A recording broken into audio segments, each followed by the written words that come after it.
Good morning, everyone. Welcome back to another sunny Sunday morning here on the Crumbs and Corkscrews Facebook page for Kitchen Live, or you might be joining us on YouTube or in the group or even on a replay. But wherever you are, I hope everybody is feeling well. You know, we're into May now. It's quite scary that we're nearly halfway through the year already, but I hope that you're enjoying a really lovely Sunday morning.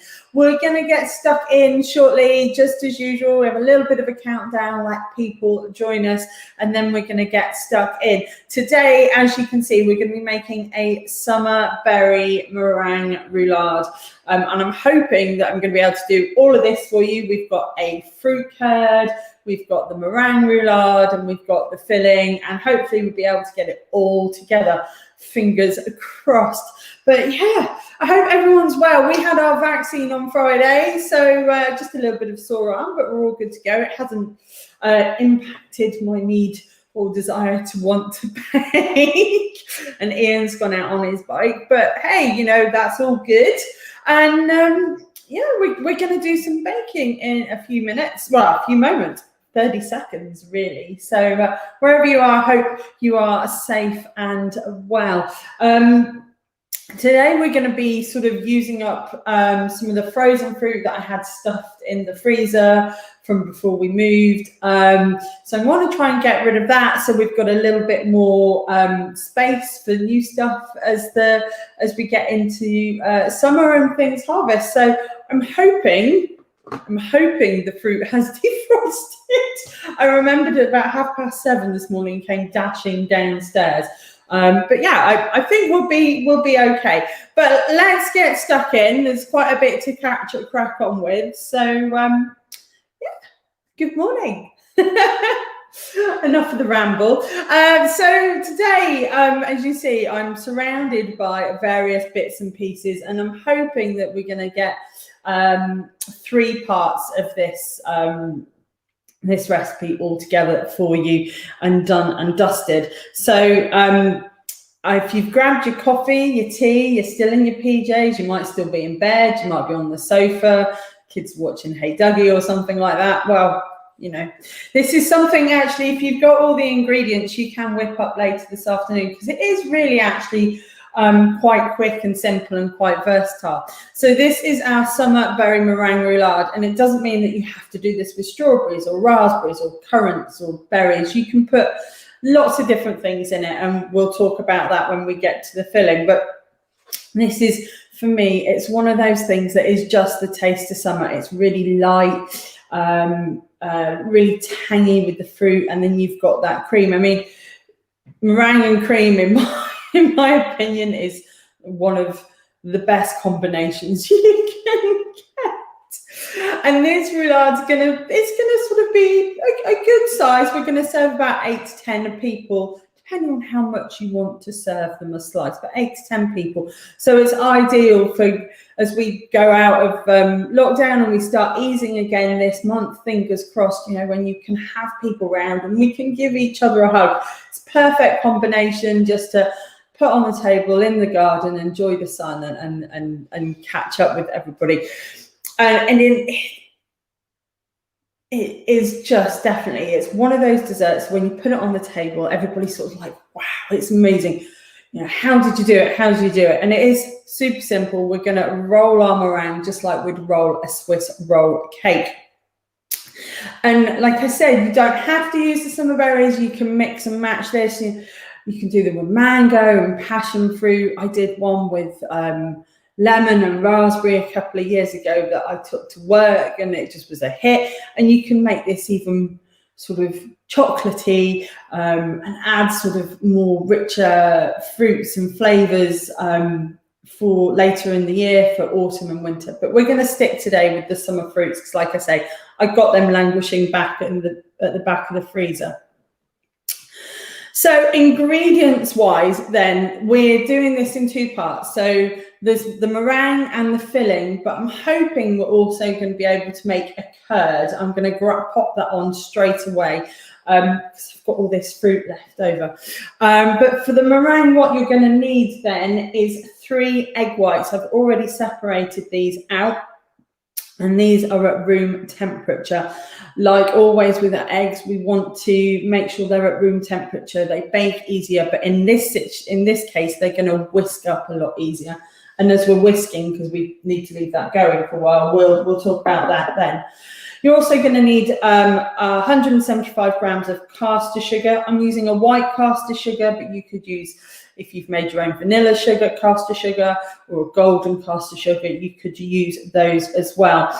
And again, we want to be using caster sugar rather than a heavy granulated sugar, because it's the texture, that light fluffy meringue that we want.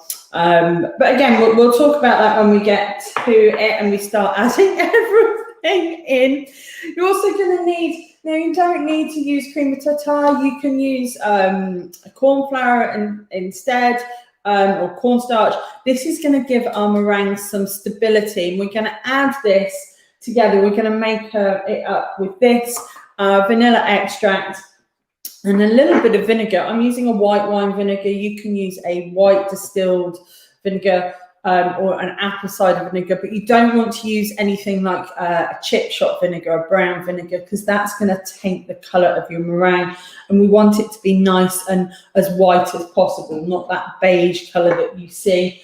But that's also down to the bake. And again, we'll talk about that when we get cracking on the baking. For our filling, we're going to be making this with our summer berries. So I've got these defrosting here. I've got red currants, black currants, there's raspberries, blackberries, and strawberries, I think, in here. You can use a frozen fruit mix. You can use fresh fruit. Like I say, these are out of the freezer that I'd had left over from last year. So there's about 200 or so grams there. And when we layer it up and roll it up, depending on how much you put in, that will sort of determine that. We're also going to be whisking up double cream with a little bit of Greek yogurt, and that's in the fridge. So you want about 150 mils of double cream. And I'm adding the Greek yogurt just because it brings an extra thickness and tang to our whipped cream, but you can leave the Greek yogurt out if you don't want to use that. Icing sugar, we want to dust it at the end, I guess, but we're also going to be using icing sugar for turning out, a bit like when we do a Swiss roll and you scatter caster sugar, but we're going to be using icing sugar. I've just got mine in a dredger, but it doesn't matter. You can use it, just scatter it on with a spoon or something like that. And I've put fruit curd here as optional. Now, if you've got fruit curd that you've already made, or you've got a curd that, you know, like a lemon curd or something like that, you can also use a jam. This is just a strawberry conserve, so it's got bits of fruit in it. But we're going to be making the curd. Hopefully I'm going to get that on there. And what I did was I took about 150, 175 grams of my defrosted fruit, my thawed fruit, and I've just pureed it in the little mini chopper.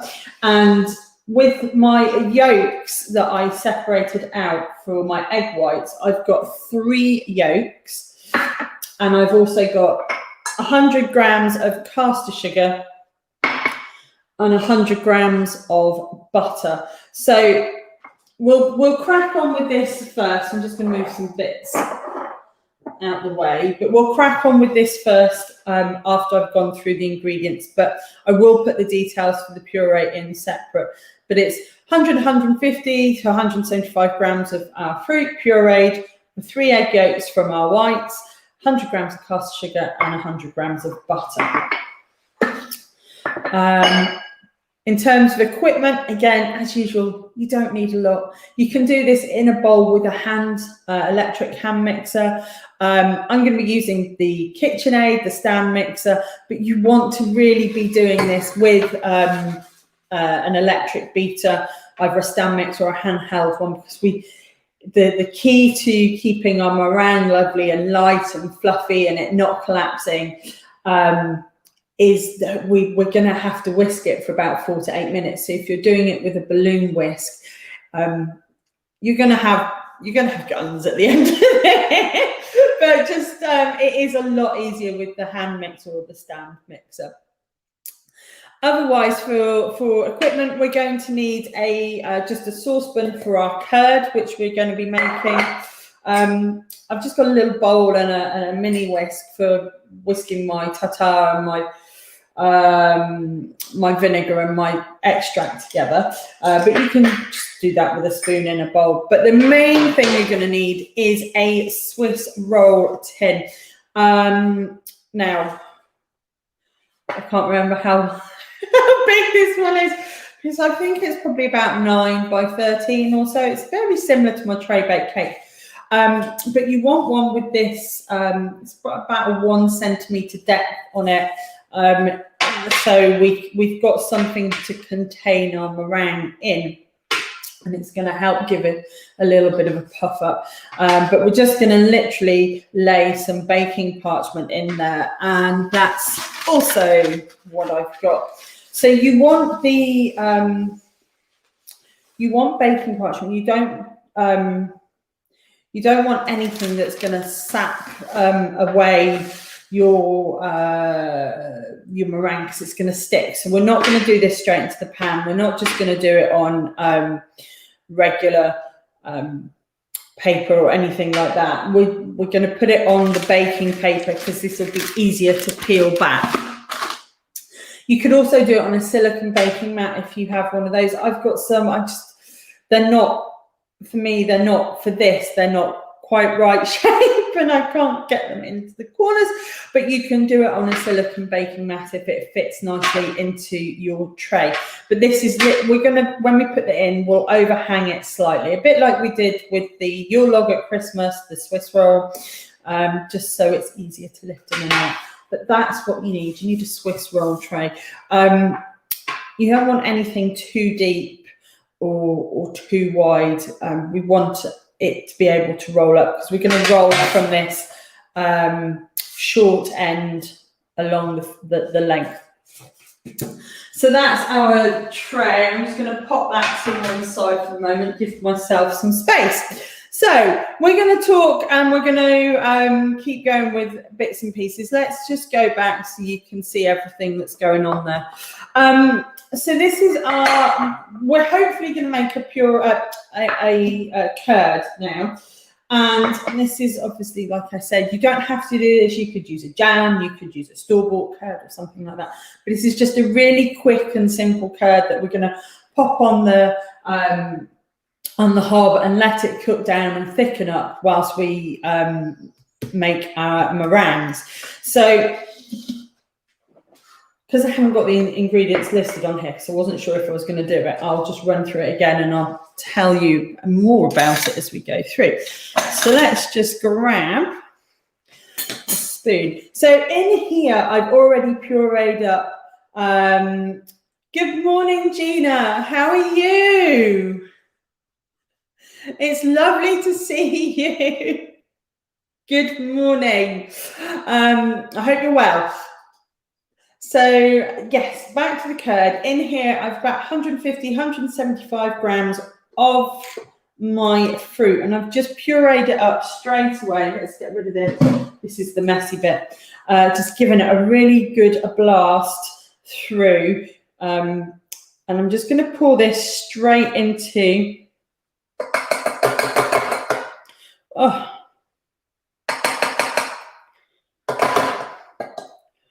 Ooh.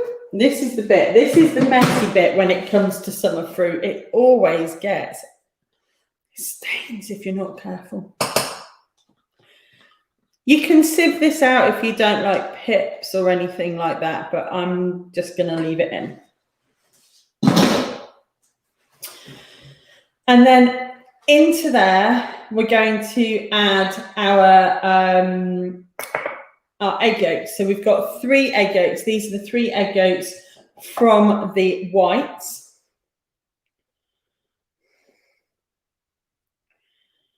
Go in.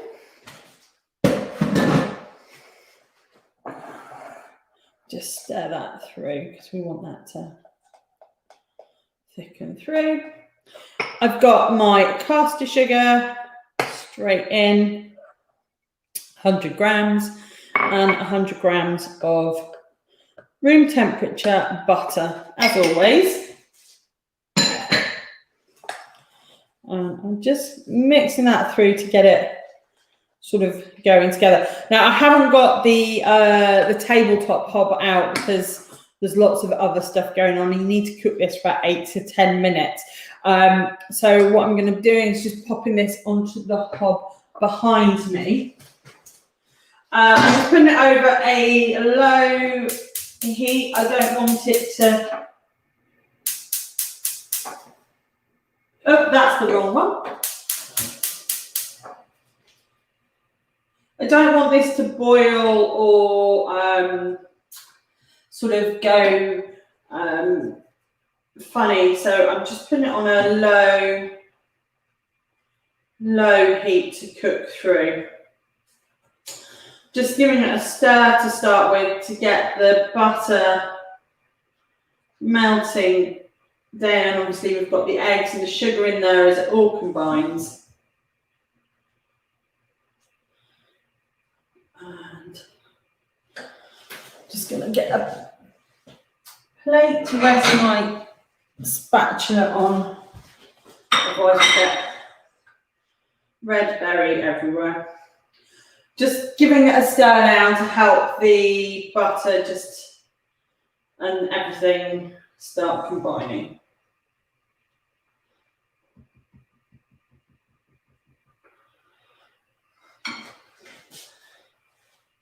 So it's on quite low there for the moment, so I'm just going to leave that and keep checking on it as we go through. We're going to crack on with our meringue. So like I said, I'm doing this with a stand mixer, but you can do it with a handheld mixer.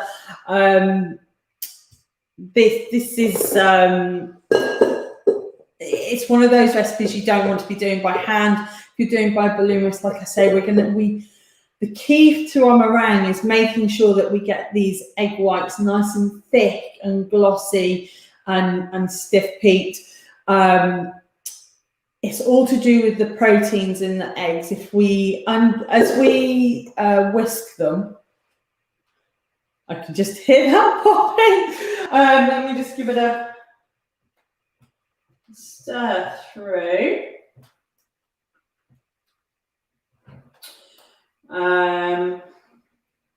I've turned it right down. Okay, so as we whisk our egg whites, it's all to do with the protein. Now we're going to start off really slow and build up our speed. Again, this is why we want to do it with the stand mixer or a handheld mixer, because as we whisk, we're stretching if you think of the proteins as chains, we're stretching them as we whisk. And as they stretch and become elastic, they incorporate air and they trap that air. If we don't whisk it enough, we're not giving that protein opportunity to stretch and trap the air, which means our meringue will collapse. If we over whisk it and go in too quickly, it means that we will break those protein chains before they have time to stretch and start trapping the air. So it's we don't just want to put this on and go hell for everything and whack it up to full speed, because we're gonna break it. So, and as we're whisking, we'll talk a little bit more about that, but it's probably really one of the things that I'd say if you're making meringue, do it with an electric whisk of some form. Now, as ever, everybody will always tell you, make sure you have a clean, grease-proof bowl. There's all sorts of things around rubbing it with lemon juice and this, that, and the other. Just make sure it's clean and doesn't have any fat in it. There's no need to oil your bowl or anything. Again, that oil is going to impede our proteins sort of doing what they need to in our eggs. So into here, we're going to start off with just our egg whites. So there's 3 egg whites in there. They're about 3 largish eggs. And we're going to pop on with the balloon whisk attachment and just start slow. So this is slow speed. Gina says, nice tip. Yes, it's really good. It's one of them things you just don't, it's one of them things when people say to me, oh, why did my meringue collapse? Why did my meringue fail? And it's just to do with treating it with a little bit of care and attention just at the start. And also as we add our ingredients through, just to help those proteins start going through. So I've got this on about a 2 at the moment, and I can see just at the edge as it's whisking, I can see those little bubbles start to foam. So whilst that just keeps doing that for a moment, I'm going to check the curd. Right, there we go.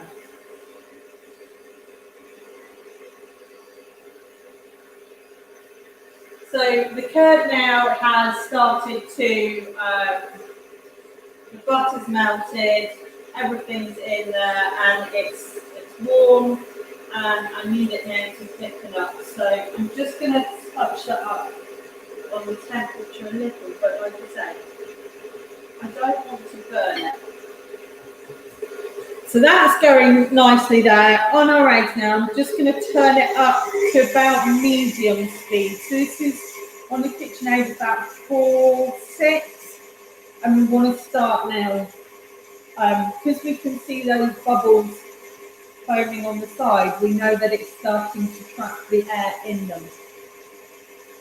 So I'm just going to let that keep whisking, and let's talk about the other things we're going to add in.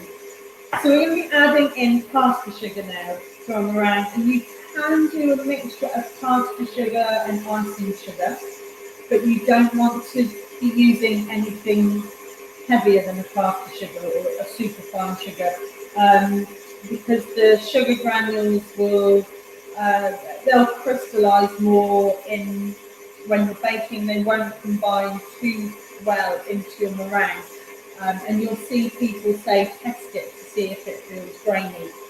When we add this as well, we're going to be adding a spoon or so at a time. We're not just going to dump it all in. If we dump it all in, we're going to knock the air out that we've so diligently made sure we combine into our eggs at this point. I can see my eggs. This is where everything, I've been trying to get this camera thing to work, but it's not. So I can't show you this, but this is starting to whisk up nicely. So now I'm taking this up to a medium-high speed. I can see it all really foaming, fluffy up.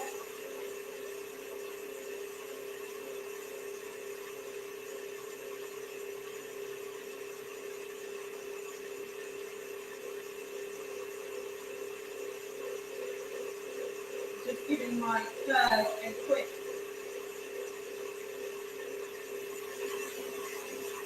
stir through.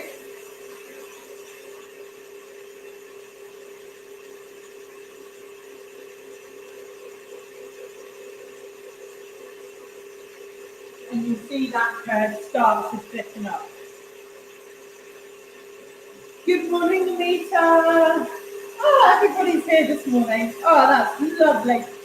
So if you are just joining us, we've got a very quick and simple fruit curd going on, and we're also whisking up our egg whites here. Now these, we want to keep whisking until they've about doubled or so in size to start with, and I'll show you this shortly. It's too wet at the moment, so it will be running. Like I was saying, treating your egg whites with this slow, steady, then fast whisking technique will help those proteins stretch and incorporate the air and give us, oh, there's our 30 minutes. Or give us our volume, especially when we want to then get it out into the oven, and when it bakes, it will fluff up. So I can see this is going nicely now. It's white, it's foamy, it's frothy. Just going to stir the curd one more time before we come back.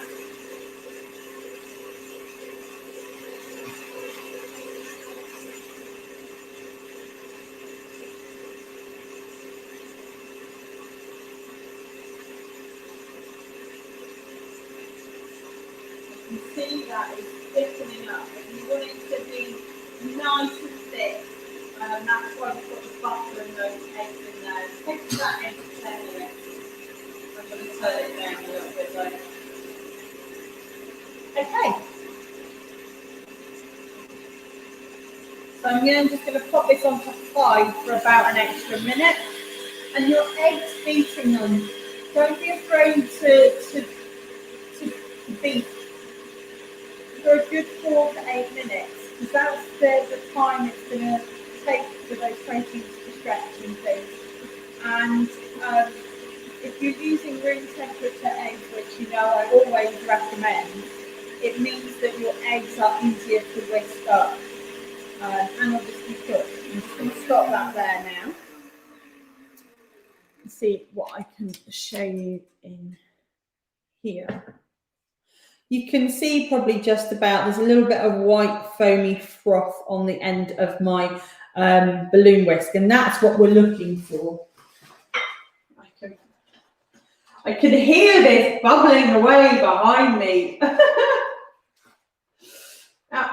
Okay, now this is sort of quite a hot one. This is not a small person. Just taking that away from the heat whilst I just stir through. You know, we've got hot butter and sugar and everything in here. And just turn that right down. This hob is super effective compared to our old one. So we'll just keep touching on that for the moment. But you see, I've got this white foamy froth texture and it's hanging on my whisk. So this is a good time now to start adding in our others. And the first thing we're going to add is our sugar. And like I say, we're going to do this a little bit at a time. So I'm going to put this on to about medium speed. If you're doing this with a hand mixer, obviously you'll have to stop and add. But we'll go with a good spoon to start with and just drop it in. Once everything's in and incorporated, I'm now going to whip this up to high and just keep adding as that sort of whisks through, and then we're really going to whisk this in a moment. So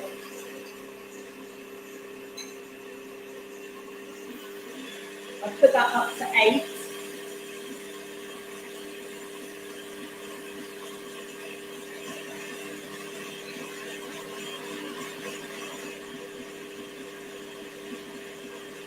Keep going. And I can see it's working, it's getting thicker and glossier. I'm just going to leave that about 9, or 8, 9 for the moment.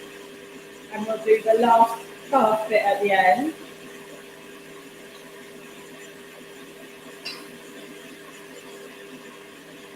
And as you add the sugar, you'll see it becoming white and really glossy as well. As everything starts to work together.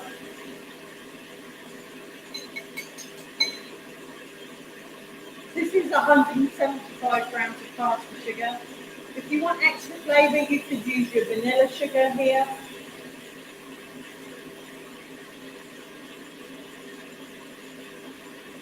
And I've got that last bit, which I probably can't get out of the spoon, so we'll do that.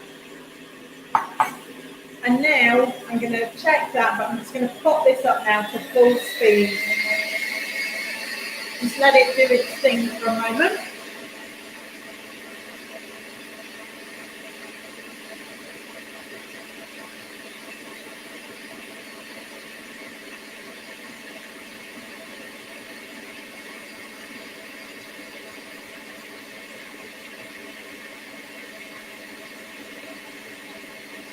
I don't know if I'll be able to show you this, but it's sort of quite a dark colour and it's thickening up really well.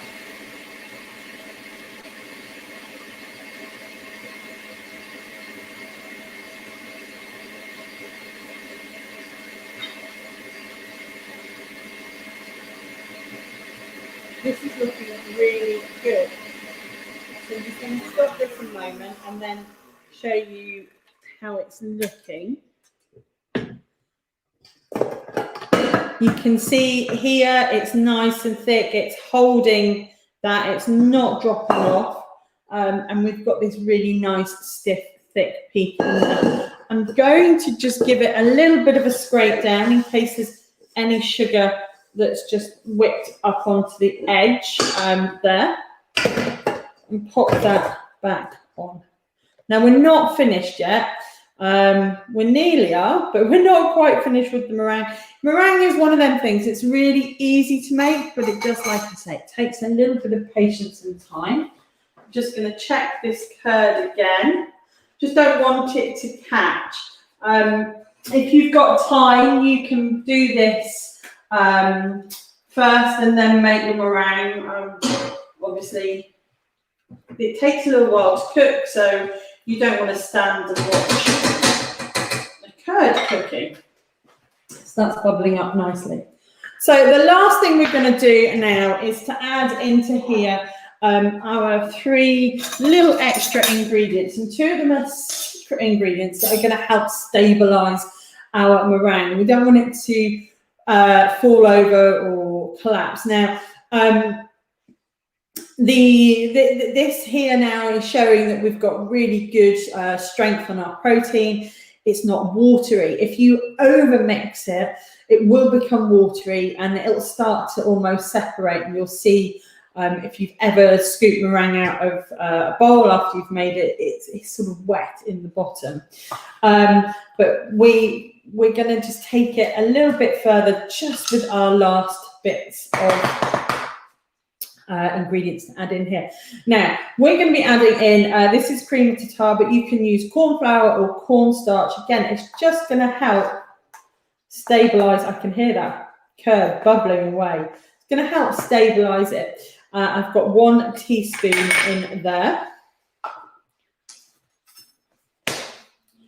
Just because I can hear this bubbling away behind me. I'm just like making sure it's not catching. And it's not, it's just thickening up, an absolute treat. Like I say, this hob is definitely better than our old one, so it's a bit more efficient. There we go. So into a little bowl, I've popped my cream of tartar or your cornstarch or corn flour. I'm also going to add in a little bit of my vanilla extract, if I can ever get the top off it. There we go. A teaspoon again of that. We don't want a huge amount. We're just going to make this into a little paste.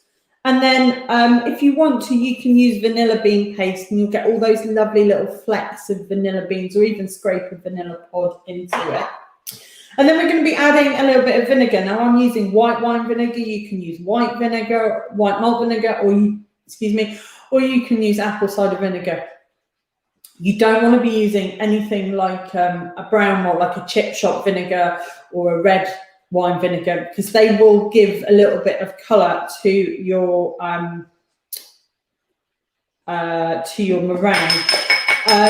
You can always also use lemon juice as well. So if you don't have that, and I'm just mixing that into a little paste. And you don't have to do this, you can do it with a spoon, but we don't want just to plonk the pounders in because of what the corn flour or the tartar or the starch in, because it won't disperse very well amongst the meringue. So I'm just going to put this back on to medium while I add this in and just drizzle it through, and then let's get that up high. I'm just going to go all the way up whilst we check this out. Oh, good.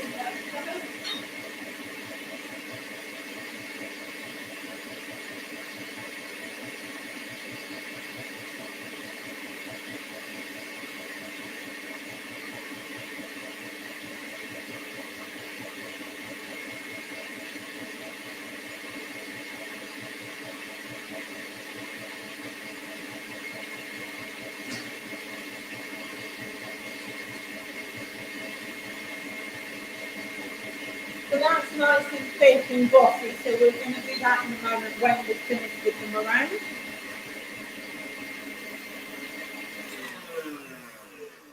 Now, one of the things that you need to do is just test it. So we want our sugar to have been all incorporated into our egg whites.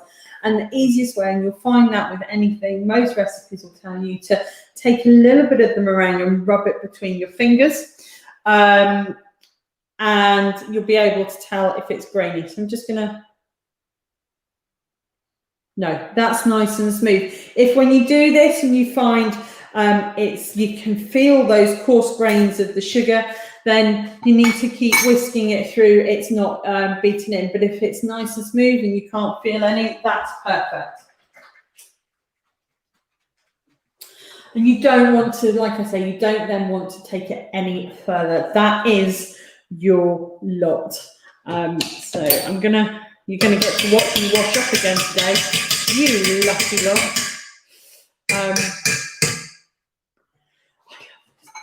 This is my favourite bit. Going in the water. It's going in the water. So as you can see, this is our meringue. It's nice and light. You might just be able to tell in there it's quite thick. There's a big dollop of it, and it's not moving. And you can do the putting it over your head if you want to, but I'm not going to do that because knowing my luck, something will happen. It will fall on my head. So we're not doing that today. And these techniques are the same if you're making sort of like if you want to do a pavlova and you want to build it up into big pillows, or if you want to do like little mini meringues and stuff like that, like the Christmas tree meringues or meringue nests or anything like that. They're all key because what you don't want to do is you don't want to put it in the oven and it just droops when you, and you might have done it if you've made meringues and they shrivel up and you like, no, that's not what we want. So first off then, we're going to prep our meringue into our Swiss roll pan, but we are going to preheat our oven. Now, we're going to bake this low and slow-ish. We're not going to be going for a rapid 10-minute bake. It's about 30 minutes, so we might not be able to put all this together, but we'll see. Let's get it in. So I'm baking this at 130 degrees C. I will work out what that is for you in Fahrenheit. Let's pop that on. By the time we've lined, this will be ready. Gina says, pavlova, fresh strawberries and cream is my absolute favourite. It's mine as well. I mean, is there anything better than a bowl of meringue and cream and strawberries? And I know it's an eating mess and you mush it all together, but in my opinion, it is great. I love a big fluffy meringue. And it doesn't matter how untidy, I guess, it looks. It always is one of those wow moments when you bring it out onto the table and everybody gets stuck in. And the best bit is, it's really, well, apart from the cream, it's not too bad on the old calorie front if you're being good like me. I love this. I love doing this like with lemon curd and raspberries is great. It's a great combo. You can do it at Christmas with some chocolate in there, or even Biscoff and stuff like that. Passion fruit and meringue go really well together. So I've got my Swiss roll tin, like I said. Remember, this is the one. It's got about a 1 centimetre lip, and it's about 9 by 13. It's about the size of my tray baked cake. But I want to be able to lift it out easy. I don't want it to get sort of squished into anything. Oh, you are totally, you've totally on my wavelength, Gina. A sprinkle of flake on the top. Yes. There's something. The flake, because it's nice and it's thin, and when you sprinkle it on the top, you get that, oh. I'm thinking now if I've got flake, but I haven't. I was thinking if I could find something to go on the top, but I'm going with the curd. We're just going to get this into the oven and then we're going to deal with the curd that's just sat behind me cooling down on the hob. So with this, our Swiss roll tray, all we're doing is getting a piece of baking paper that is, like you can see, it's a little bit bigger. When we put a meringue in, it's going to push this into the tray. We're not doing anything not untoward. We're not sticking it down. You'll see people that say put a dollop of meringue in the corners to stick it down. You don't need to. You don't need to. So with our meringue then and our spatula, we're just going to, this is my favourite bit. Look at this. Oh, it smells like meringue. It looks so beautiful. It's so glossy and white. And it smells so sweet. I'm going to get everything out. That's the oven preheated. Told you it wouldn't be long.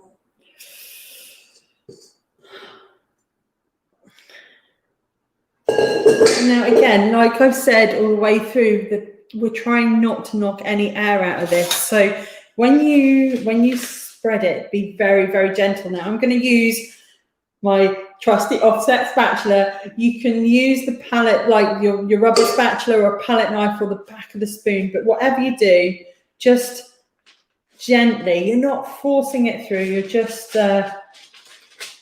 bringing it out to the corners. And as you can see, this is settling, the paper's settling into that tin quite nicely now itself. And I'll try and get it level. Now, I don't know why, but it's just I've just reminded myself, unless anybody is watching it, it's Line of Duty final this evening. Final episode. I posted on Instagram yesterday, because I haven't posted on there for a while, but just to say really that it's been a bit quiet. You know, we've been settling into the house, and it's just it feels just right. It just feels like the right house, and I'm not feeling as stressed or running around as much. And we sit down in the evening and we just chill. So if you haven't seen me around for a bit, it's why. And one of them things is watching Line of Duty, and also I don't do reality telly, but there's one on Netflix called Below Deck, and I'm utterly hooked. It's definitely, when I made the birthday cake the other week, I binge watched a season of that whilst I was making the cake. Yes, I know. I'm just going to pop this into the sink because we need this for the filling. But I've spread my meringue nicely over the top. If I was making this as a pavlova, I might whip it up and pull it nice and tight and high and give it lumps and bumps. But we want to be able to roll this. So I've gone with quite a smooth finish on it. And I haven't worried about getting into the edges or making sure it's perfect. I've just smoothed it over, and we're going to pop that in there. It's one of the things with this, like I say, they don't have to be perfect.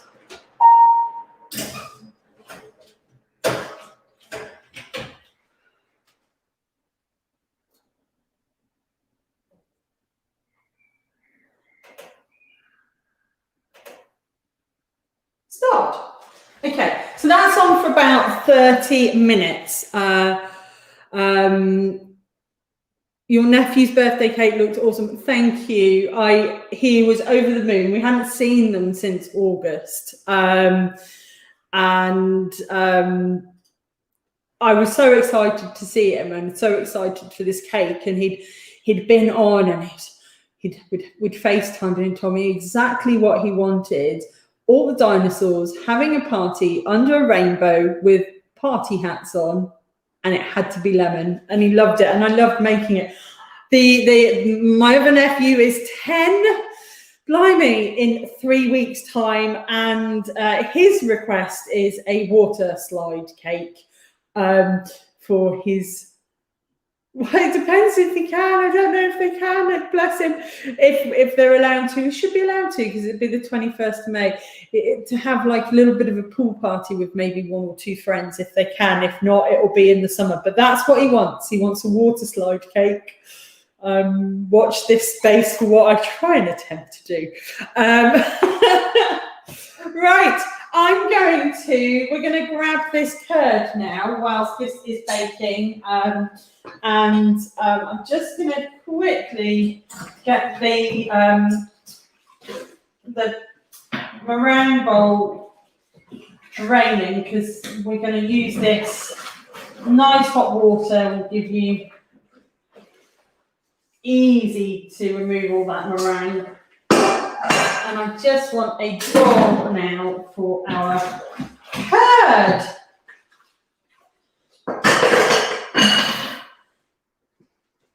I must admit, having moved home and then doing this, it has felt like every week doing this has been a bit of a learning curve, because something else doesn't work, or the things don't stick in the right place for me, and finding out about the house. But it's all good fun. It's all good. Right. I am going to strain that, I think. So we're doing this quick curd now. So, like I say, it was quick in that you put the fruit in there, you put the butter, the sugar, and the egg yolk. So it's a nice way to use the egg yolks from the egg whites that we've used for the meringue. So I'm not going to turn it up too much, but this is nice and thick and glossy. It's gone really dark and it smells really lush. So this is great on toast, or even sort of on other stuff. Now, this is going to take a while to cool down. So what we're going to do, a bit like when you're making custard, we're going to put it into another bowl, but we're going to strain it off. So into here. Try not to get red berry everywhere, because it's a nightmare. And I'm just going to agitate that through my sieve. You don't have to do this. I wasn't going to do it, but we've got a little bit of time. There's also on the blog, you'll find, if you want to have a go at another sort of curd, there's a lemon curd with gin, but you can leave the gin out if you don't like gin. And someone tagged me on Instagram, which I must get back to them about, to show what they had done with the curd, and they loved it. And I think they'd even made it as gifts for people. Hold on. Would it work giving it a nice bath? Is it best cool down? You could use an ice bath, but you do want it to cool down a little bit naturally, because it helps. As it cools, it will continue to thicken. So you don't really want to do it as an ice bath. If you're in a rush and you've cooked it and it is you're happy with the consistency, you could use an ice bath. Yes, Gina, you could use an ice bath to cool it down. But if you've got time, it's best to let it cool naturally, because it will help that thickening up. I could have taken this a little bit further when we were cooking, but sort of when it starts getting really thick on the hob, you run the risk of it catching more, and I didn't want to do that on camera, if I'm honest. Oh dear. And Amita says, oh, gin, lemon, yes, it's very good. It's a very good one. You might have to give that a try. But you can, you don't have to add the gin into it. It's more like a bit of a gin and tonic. As you can see, I'm still squeezing this through. Now, I've lost a few comments over the last couple of weeks, and I apologise to people because I've seen them afterwards. It's because the little notification on the side doesn't scroll down so well. And then I'm just gonna, so in here out of the freezer, we had red currants, strawberries, blackberries, raspberries, and black currants, I think. So this is quite a mix of berries. Like I say, you can use whatever you want. What also you can make curd-wise is you can make a rhubarb curd. So if anybody's got, just going to pop that in there. If anybody's got rhubarb growing in their garden at the moment, rhubarb curd is great. It's lush. It's really quite tart. Okay, so this is going on, and you can see, actually, I like this setup with this. Tried a different lens on the camera today. You can see the meringue there on the side baking away. Now, low and slow, yes, because not only does it help that meringue form nicely, it gives us that really nice, soft centre that we're looking for, but also, we're not going to, like I was talking about with the vinegar, where it can be a bit, I'm just going to scrape the bottom of this so we can see if we can get some more through. It doesn't go that beige colour that, you might see a meringue. That's when it's overcooked. And at that point, then it's dried out in the middle. It's not as crisp on the top. And it's not as chewy. We want a little bit of chew to go with our meringue. However, that doesn't mean it's bad, because like we've already established, meringue and cream and berries, it doesn't matter the combination, but they are amazing. So I'm actually going to, I think a lot of this now is pulp and pips that, yeah, we're not going to need. So I'm just going to scrape off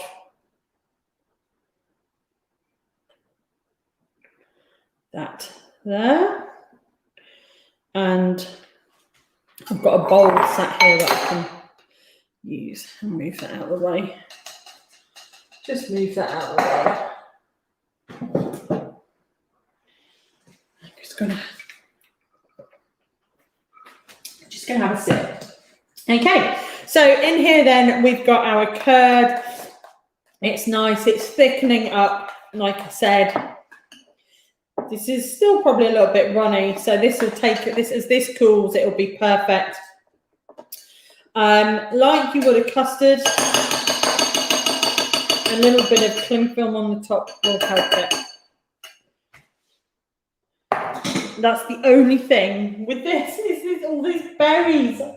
It's made such a mess, but it's fine. So I'm just going to,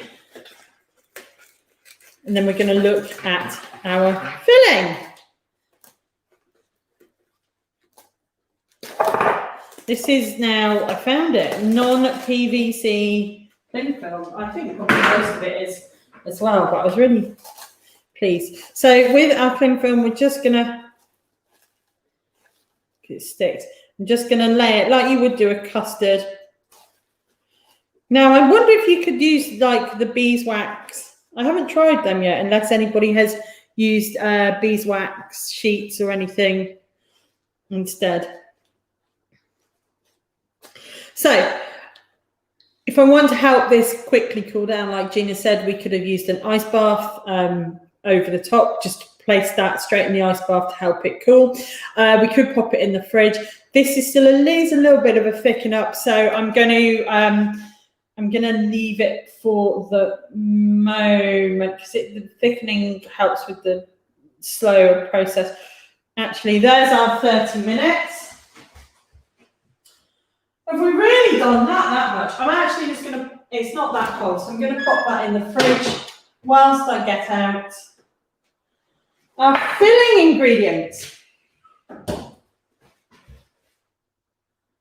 That's looking lush in there. It's looking fabulous. We might not get a chance to get all of it done, but we'll see. Where are we? 5 to 11. So I'm just going to dry up whilst we talk about the next thing. So the next thing we're going to be doing is our filling. And again, we're doing this with, we're just going simple. Simple, nice filling for the roulade with cream and that curd and our fruit.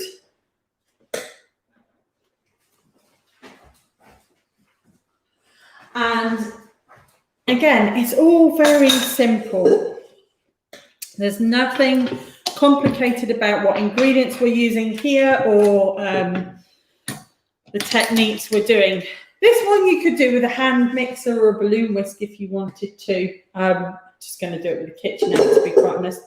And all we're going to do is we're going to whisk up some cream and some yogurt, and then that will be when are you probably not going to get a chance to do it because that will need it needs about 10 minutes to cool down.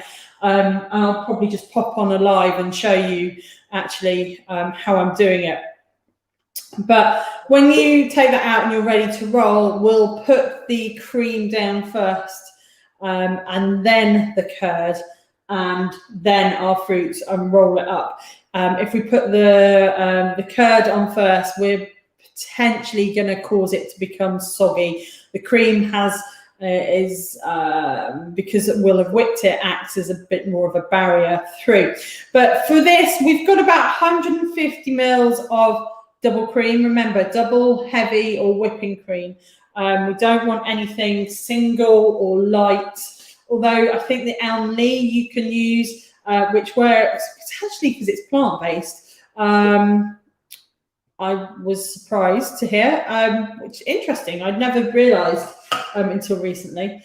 So we're going to whisk this up, and then I'm going to add in about 50 grams of Greek yogurt. We're going to fold this through into our whipped cream. We're going to fold it through just for a little bit of tang that cuts through the sweetness of the meringue and the fruit and the curd and all of that.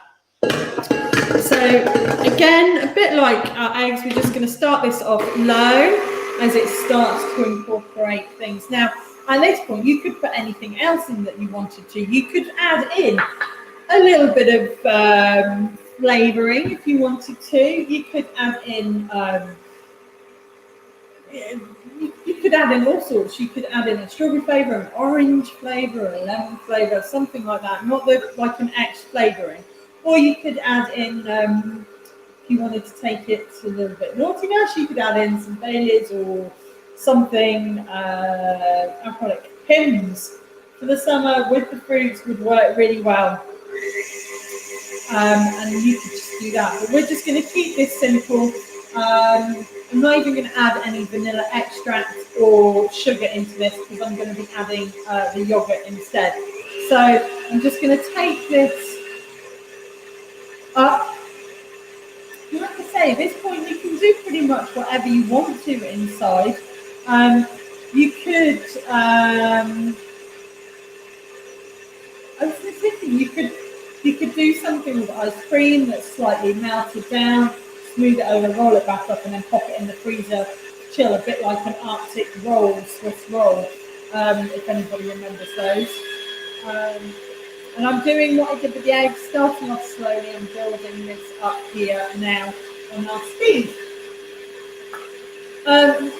Greek yogurt, remember, will separate slightly, so don't, when you add this in, which will be short in a moment, we're not going to add in all that liquid because again it will cause our cream to collapse this time rather than our meringue. And we're looking for smooth, soft, spreadable peaks, a bit like with the mousse cake last week. And I can see this as you start whisking it, you'll see your whisk, the patterns and the lines that you see in the cream will start to thicken up as you're whisking through. So I'm just going to take that up. This is still runny. It's sort of around Mr. Whippy ice cream that starts to melt. You know, the soft serve cream from the ice cream man. So it's not quite there yet. So I'm just going to give it. The thing is, with cream and like eggs, it will go. All of a sudden, it will be too thick, and you don't want it to be too thick. So we've got that there, and I'm just going to add my Greek yogurt in. Not adding in the liquid. Now, you don't have to add the yogurt if you don't want to. It's entirely your choice. But also, if you want to have a slightly healthier version, you could just do this purely with whipped yogurt. Remember to drain it first. And that, because I can see when I whisk, all of a sudden it starts to take more clumps of the cream, is our cream mixture. I'm just going to scrape that into here. It says it needs to be light and spreadable, not coarse or grainy or anything like that. Okay, so that's that ready to go. I can easily maneuver it with my spatula. So I think we're probably, because I didn't get that in quite so quick, we might be at a point where I'm gonna love you guys and leave you for the rest of your Sunday morning. And my washing up, just move things out of the way. There's the beauty of having the two sinks. I've also found now this view where I put things and you can't see what's going on in the sink because I'm so paranoid. Let's just have a look. That's got 12 minutes. It's got 12 minutes. It's still, you can see, it's actually, you can see from there, it's nice and pale and it is still white. So it's that low, slow bake. We've not added a brown vinegar. We use the white wine vinegar, or you can use a white distilled vinegar or an apple cider vinegar. But we haven't, it's not gone that brown beige colour that sometimes you might find that meringues go when it's sort of been cooked too quickly or on too high. So like I say, this is about 130 in the fan. If you haven't got a fan oven, it's probably about 150, 160. And I will find out the Fahrenheit version of that. When I'm doing meringues, when I make things like the Christmas tree meringues or pavlovas, what I will tend to do though is bake longer, lower, and then leave them in. So for the Christmas tree meringues, which are on the blog, you'll see I suggest, you bake for about, it's about 90 degrees, I think, or 110 for at least an hour, hour and a half. And then I leave them in the oven for at least another hour or overnight. And I'll do that with pavlovas. So if I'm having, if we're having friends or family over, when we can do so again, and I make a pavlova, I will make that. It's probably one of the last things I do before bed, which is, you just want to eat the meringue. But then once it's baked, I'll leave it just in the oven overnight. And that just helps keep it nice and crisp. It doesn't flop or go soggy or anything like that. And that's perfect. And that makes sure that we get that really nice crisp shell, and inside it's still nice and fluffy and that marshmallowy chewiness that you've got. But with this, obviously, what we're going to be doing is we're going to be rolling it up. So once that's finished and out, it will be just a case of we'll take it straight out because we want to be working with it whilst it's still pliable. It's still a bit like when we do the Swiss roll. You want to use it quite quickly because you don't want it to fall apart or break or anything. So that's there. It's got about 9 minutes 30 left on it. So I'm not going to I'm not going to wait for that to come out, and then because you'll just be listening to me ramble for the next half an hour or so to get to it. But once it's come out, when I roll it up, what I'll do is I will jump on the live and sort of just show you through that working there. And then so we've got our curd in the fridge, we've got our cream ready to go on. So it'll all come together. And when just a few minutes, and I want to talk about it, when you take the meringue out, what we're going to do, a bit like a normal Swiss roll, is we're going to have another layer of parchment paper. We're going to dust it with our icing sugar, dust it over, and then flip out on top of that, and then leave it for 10 minutes, and then pull that top sheet back, and then we're going to use the bottom sheet to roll up. When we've pulled that top sheet back, that's the side that we're going to be adding our cream, adding our curd, and adding our fruit. Now, fruit-wise, just whilst I think, the temptation is to just put as much on as possible. But if you try and do that, when you roll it up, you're going to end up with stuff spilling out the sides and causing it to crack, and it's gonna crack anyway. It's meringue. So what you want to do is, with here I can see that I've got some smaller berries and bits and pieces. I'll scatter those on first. With the larger ones, with the strawberries, I'll chop up into smaller chunks, and a liberal scattering over, but it's not jam-packed.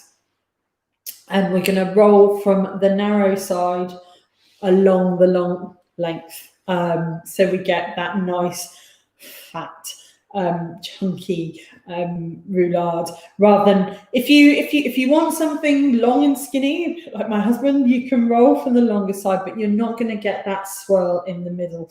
You're sort of gonna you're not going to get that much. So from the short roll, the short side along the longer length. I think that's it.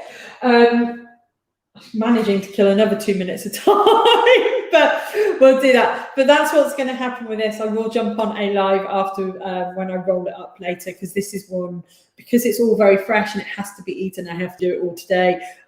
Some of the others are sort of you can leave and finish off later, but this sort of needs to all be done quick and together. And the best thing to do once you roll it up is just to pop it onto a dish or something that's got some length with it that you can put it on. And when you pop it on, the seam, that last edge that you see, that's you want to stick down onto your tray. Thank you, Gina. Thanks for joining us. I'll post everything up later. I hope you have a good rest of your weekend as well. So just finally, once again, I'm just going to quick recap for you guys. This is, will be when it's finished, a summer berry meringue roulade. It's going to serve about 8 to 10 people. And it's all about, like we've talked about, and it'll all be in the post, about treating that meringue with due care and attention, and not sort of going gung-ho at it and things. Just let it do its thing and let those proteins stretch and incorporate out and give you nice fluffy, nice chewy meringue. It's really easy. I know I've talked a lot and things, and it is easy once you feel, we're whisking meringue, we're whisking some eggs, we're whisking some cream and folding it all together. And we've even made that really simple curd as well. We're using our leftover egg yolks, a little bit of butter and a little bit of sugar, chuck it all in a pan with some pureed fruit and let it finish off and chill in the fridge. Ingredients wise, like I say, it's really simple. You've got the egg whites, caster sugar, and those key ingredients, the white wine vinegar or the vinegar or lemon juice, a little bit of cream of tartar or corn flour, cornstarch, and your vanilla extract as well to help stabilize everything. And for the filling, we've got those fruits. I've used ones from the freezer. You can use frozen fruits. Just remember to make sure they're defrosted properly and thawed, or you can use fresh berries as well if you prefer. It's a great way of using up stuff that's left over in the back of the freezer. We've whipped up some double cream with a little bit of Greek yogurt for a tang. And like I said, we've made this fruit curd. And your equipment wise, super simple. You can have a large mixing bowl and a handheld mixer, or you can use the stand mixer, the KitchenAid like I have had. But your key Your key equipment is your Swiss roll tin. So it's about a 13x9 with a 1 centimetre lip. Okay.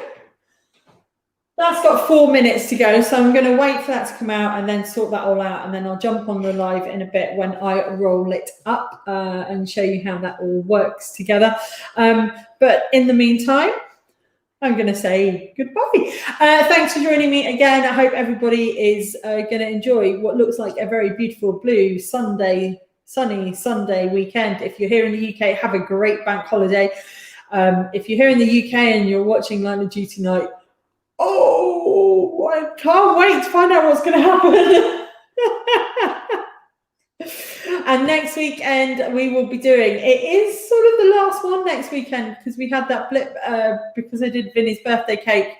I can't believe we're sort of 10 weeks through, but next week's is our final one for the moment. We will be back, and we're doing a Neapolitan cheesecake. It will be a no-bake cheesecake, but we're going to get those nice chocolate, strawberry and vanilla flavour and layers coming through. Feels a bit retro with some cherries and whipped cream on the top. Okay, I hope everybody is safe and well. Thanks for watching, and I will see you soon. Bye for now.